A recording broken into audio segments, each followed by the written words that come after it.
सोयरे कुठे चुलता होत असतो का? पुतणे होतो का सोयरा? पुतणे होईल का सोयरा? सोयरा एवढं कळत नाही, सोडून सांगायचं काय गरज आहे? हा मग सोडून सांगायचं काय गरज आहे? सोयरा कळत नाही का? लक्ष्मण सोळंके आमचे प्रतिनिधी सध्या आपल्यासोबत फोनलाईन वरून जोडले गेलेले आहेत. लक्ष्मण, आपण पाहतोय जे ठरलंय, जे लिहिलं गेलंय त्याप्रमाणे सगळं करा, मात्र सर्व नातेवाईकांना आरक्षण द्या या भूमिकेवर जरांगे पाटील ठाम आहेत. नेमकी काय चर्चा सुरू आहे? हॅलो लक्ष्मण, आवाज येतोय?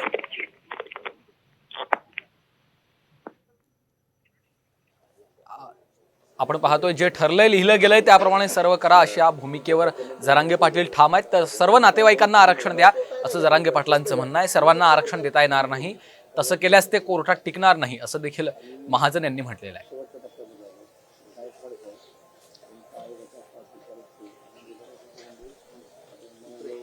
मनोज जरांगे पाटलांची सरकारच्या शिष्टमंडळासोबत चर्चा सुरू आहे. सरकारच्या वतीनं मंत्री गिरीश महाजन, उदय सामंत आणि संदीपान भुमरे हे जरांगे पाटलांसोबत चर्चा करतायत. सर्वांना सरसकट आरक्षण द्या या भूमिकेवर जरांगे पाटील ठाम आहेत, मात्र सर्वांना आरक्षण देता येणार नाही आणि तसं केल्यास ते आरक्षण कोर्टात टिकणार नाही अशी समजूत काढण्याचा प्रयत्न जरांगे पाटलांचा सरकारच्या शिष्टमंडळाच्या वतीनं सुरू आहे. सर्वांना आरक्षण देता येणार नाही असं गिरीश महाजन यांनी जरांगे पाटलांना सांगितलंय, मात्र सरसकट या शब्दाला पर्याय म्हणून सोयऱ्यांना आरक्षण द्या असं म्हटलं होतं असं जरांगे पाटील शिष्टमंडळासोबत बोलताना स्पष्ट करत आहेत. मात्र आता दोन्ही बाजूनं यावर चर्चा सुरू आहे. कुणबी नोंदी दिवसेंदिवस आढळत आहेत, मात्र कुणबी दाखले कुणाला देणार यावरून आता हा संपूर्ण चर्चेचा खल सुरू आहे. तर आई आणि पत्नी सगळे सोयरे होऊ शकत नाहीत.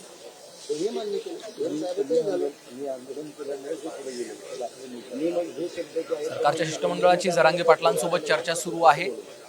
आमचा विश्वासघात झाला अशा शब्दात जरांगे पाटलांनी उद्विग्न अशी प्रतिक्रिया देखील दिलेली आहे. त्यामुळे माध्यमांशी बोलताना जरांगे नेमकी काय भूमिका घेतात हे पाहणं महत्त्वाचं आहे. सर्व नातेवाईकांना आरक्षण दिल्यास ते कोर्टात टिकणार नाही अशी भूमिका महाजन यांनी मांडलेली आहे. आणि त्यानंतर आता जरांगे पाटील यांनी आमचा विश्वासघात झाल्याची प्रतिक्रिया नोंदवलेली आहे. त्यामुळे माध्यमांशी बोलताना जरांगे काय बोलतात हे पाहणं महत्त्वाचं आहे. सरकारच्या शिष्टमंडळाकडनं सातत्यानं जरांगे पाटलांची समजूत काढण्याचा प्रयत्न या ठिकाणी सुरू आहे. तर चुलता हा सगळ्या सोयऱ्यामध्ये येत नाही अशी देखील भूमिका महाजन यांनी मांडलेली आहे.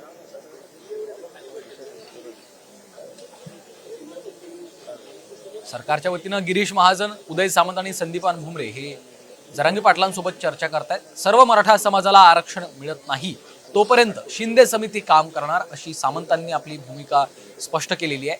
सर्व मराठा समाजाला आरक्षण मिळत नाही तोपर्यंत शिंदे समिती काम करणार असल्याचं सामंतांनी स्पष्ट केलं.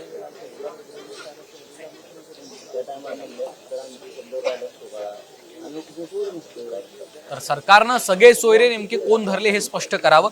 पत्नीच्या नातेवाईकांना आरक्षण कसं देणार असं महाजन यांनी म्हटलेलं आहे. आई आणि पत्नी सगळे सोयरे कसे होतील असा उलट सवाल महाजन यांनी जरांगेंनाच केलाय. तर सगळे सोयरे म्हणजे नेमकं कोण, सगळे सोयरे कोण धरले हे तुम्ही स्पष्ट करा असं वारंवार जरांगे शिष्टमंडळाला विचारताय. तर आत्या आणि मामाला देखील आरक्षण द्या अशी जरांगेंची भूमिका आहे. 2 दिवस जाऊ द्या, तुम्ही सीएम साहेबांसोबत चर्चा करा, मुख्यमंत्र्यांसोबत चर्चा करा असं आवाहन उदय सामंतांनी जरांगे पाटलांना केलंय. आपण पाहतोय आत्या आणि मामाला आरक्षण द्या अशी जरांगे पाटलांची भूमिका आहे, मात्र 2 दिवस जाऊ द्या, मुख्यमंत्र्यांसोबत तुम्ही चर्चा करा असं त्यांचं म्हणणं आहे.